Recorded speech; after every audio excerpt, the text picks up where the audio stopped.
እዚህ ጋር ነው የሚኖሩት እናት አባቴ። ይሄንን ቪዲዮ ባልሰራው ደስ ይለኝ ነበረ። ነገር ግን በጣም ብዙ ሰዎች ከቅርብ ጓደኞቼ ጀምሮ በጣም ያሙኛል።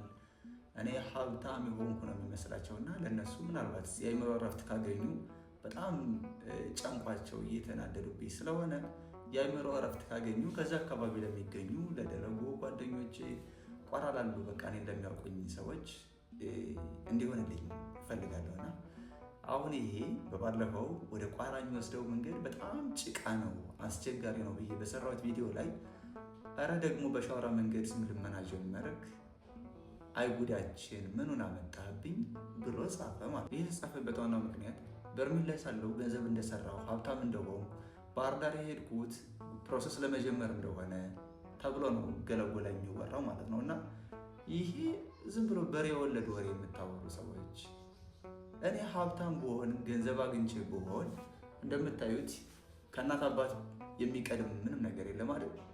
እሱን ነበር መጀመሪያ የምሰራው። እናት አባቴን ነበር መጀመሪያ ማስደስተው። እንዴት እንዳሉ ተመልከቷቸው። እዚህ ጋር የሚኖሩት እናት አባቴ አሁንም እርዶ እያልኩ አይደለም፣ ግን ከዛ አካባቢ ላላችሁ ሰዎች በእኔ ላይ ሀብታም ነው እንደዚህ ነው እያላችሁ ከምታሙኝ እውነቱን ልነግራችሁ ብዬ ነው።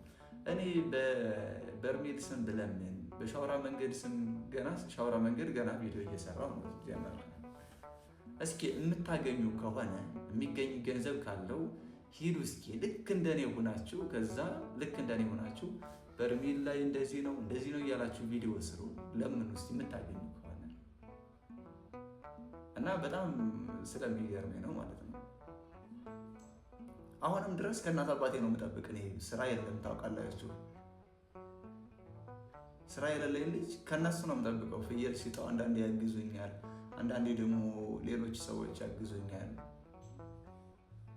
1000፣ 2000፣ 3000 የቤት ኪራይ ይከፍሉልኛል። እንደዛ ብዬ ነው የምኖረው። እና ፕሊስ አይምሯችሁን አታጨናንቁት። በተለይ ገለጎ ያላችሁ ሰዎች እኔን አልፎለታል ፕሮሰስ ለመጀመር ምናምን እያላችሁ ቢያልፍልኝ ደስ ይለኛል። ግን ራሳችሁን እንደሌላ ነገር አታጨናንቁት። እሺ ለብዙ ሰዎች አሁን ምንድነው የማትደውል ምን ጠፋ ምናምን ትሉኛላችሁ።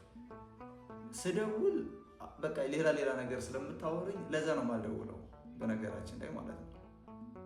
ግማሹ የሆነ ሰው ጠይቅና እንደዚህ አድርገን እንስራ ምናምን ይላል። ግማሹ ደግሞ እባክህ ምንድነው ችግሩ የሆነ ነገር አድርግና አብረን ብንሄድ በቃ እንደዚህ አድርገህ ብር ጠይቅ ምናምን። ለዛ ነው የማልደውለው ለጓደኞቼ። ገለቡ ሲሄድ ተሳቀቄ ነው የምሄደው በነገራችን ላይ ማለት ነው። እና እንደዛ ስለሆነ